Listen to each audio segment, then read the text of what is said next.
இன்றைக்கி என்ன டிப்ஸ்ன்னு பார்க்குறீங்களா? இன்றைக்கி வந்து நம்ம இந்த டீ போடுற பாத்திரம் இருக்குது இல்லைங்களா, இந்த டீ போடுற பாத்திரத்தை வந்து நம்ம கழுவும் போது ரொம்ப கஷ்டப்பட்டு கழுவுவோம். ஸோ இதுக்கு வந்து நம்ம அந்த கரையெல்லாம் போகாத அளவுக்கு இந்த இடத்துலலாம் வந்து ஸ்க்ரப் நிறைய யூஸ் பண்ணுவோம். இந்த பாத்திரம் நிறைய அடிபட்டுரும். ஸோ அந்த மாதிரி இல்லாமல் ரொம்ப குயிக்காக நம்ம வந்து எப்படி இதை வந்து வாஷ் பண்ணுறதுன்னு இந்த வீடியோவில் நான் சொல்ல போகிறேன். ஒன்றும் இல்லைங்க, ரொம்பவே சிம்பிள் தான். என்னென்னா, நம்ம வடிகட்டி வச்சுருக்கிற அந்த டீயை அப்படியே எடுத்துக்கோங்க. அந்த டீயை எடுத்துகிட்டு லைட்டாக இதில் வந்து தண்ணி பிடிச்சிக்கிட்டு அந்த டீ பவுடர் இருக்குது இல்லைங்களா, அதுலேயே வந்து ஒரு டைம் வந்து நல்லா இது மாதிரி வந்து தேய்ச்சி விட்டுக்கோங்க.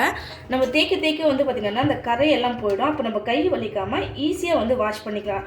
நீங்களே பாருங்கள், இந்த மாதிரி வந்து எல்லாத்தையுமே வந்துட்டு டீ பவுடர் வச்சு நம்ம வந்து ஒரு டைம் வந்து எல்லாத்தையும் வாஷ் பண்ணிட்டோம்னா நமக்கு வந்து அழுத்தி தேய்க்கணும்னு ஒரு அவசியமே கிடையாது.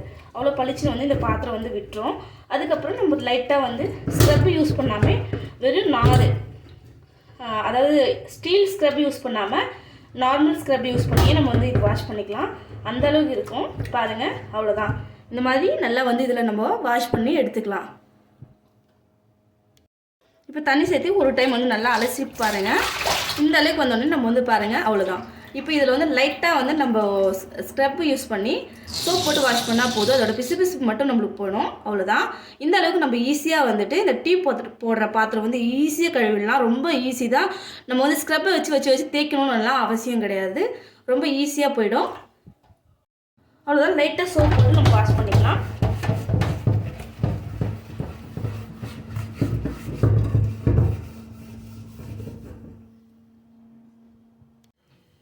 இப்போ இந்த முட்டையை ஸ்பூனால் நம்ம எப்படி உடைக்கிறோன்றதை பார்க்கலாம்.